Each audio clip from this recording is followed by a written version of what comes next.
আমার তো জ্ঞান আছে, আমি ফার্মেসি চিনি, হাসপাতাল চিনি, আমি একজন পোস্ট গ্রাজুয়েট করা মানুষ। কি হয়েছে, বিষয়টা কি ভাই? এই যে দেখেন না, দোকান ব্যবসা করতেছি, নিজের ব্যবসা, ব্যবসা করতে দিবে না। কারা এরা? আমাকে বললো আরিফ ভাই নাকি বিচার করছে, ওরা ওদের মুখের কথা।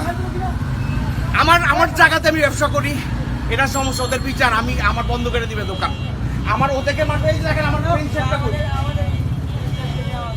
আমার স্টাফ কেউ মারছে। এখন আমি যদি মাইক খেয়ে পালায় যাই, হাসপাতালে চলে যাই, তারপরে এই গরিবদেরকে কারা বাঁচাবে? আমি তো গুন্ডা বাহিনীর কাছে যাব না।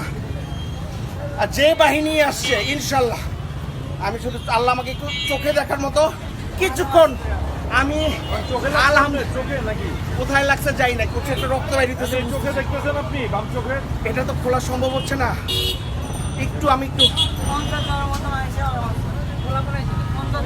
আলহামদুলিল্লাহ না,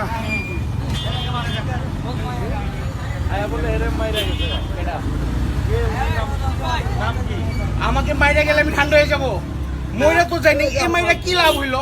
আজকে মইরা যাইতাম, আল্লাহু আকবার, শহীদ হইতাম, আমার থেকে সুখী কে আসছিল? মাইরা গেছে আমাদের। সঠিক একটু পানি খাও না রে ভাই, একটু চা না খাওয়াই। তোরারে মানে নেই তো, তোরারে মানে নেই তো। আমার দোকান ওখান থেকে দূর পর্যন্ত, হ্যাঁ।